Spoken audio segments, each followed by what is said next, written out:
ఒక్కడ వద్దు వద్దు.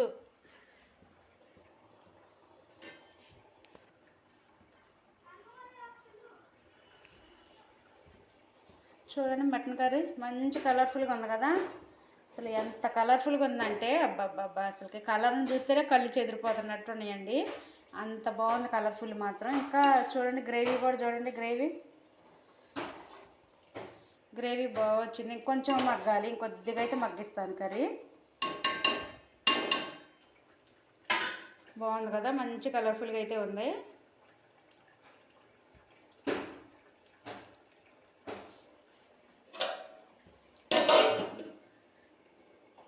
హైలో పెడతా కొంచెంసేపు.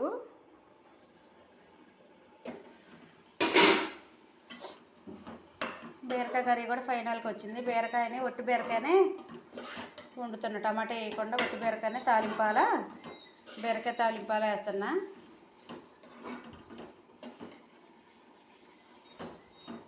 పచ్చిమిరపకాయలు వేసి చేస్తున్నా. చూడండి ఎంత కలర్ఫుల్గా ఉందో బీరకాయ కర్రీ.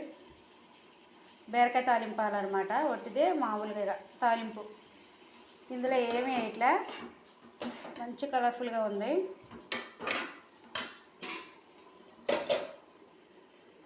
చూడండి ఇంకా రైస్ అయితే అయింది, వేడి రైసు.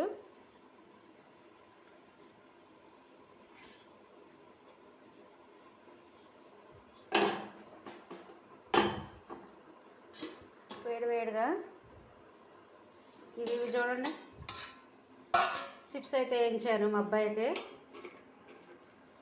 ఇవి ఉంటాయి కదా, ఇవైతే వేయించా.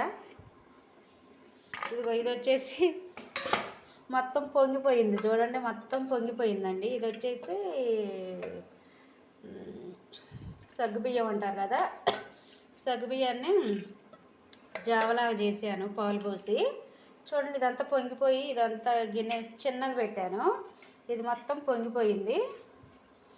చూసారా, సగ్గుబియ్యం జావా.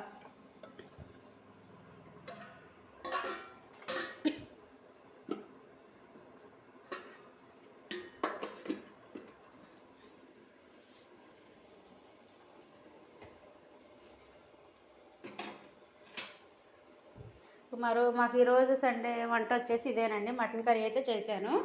మటన్ కర్రీ బీరకాయ తాలింపులా చేశాను. ఇక మామూలుగా వేడి రైస్, ఇక చిప్స్. ఈ వంట అయితే అవుతుంది కదా, ఇక మేము తినేస్తామండి.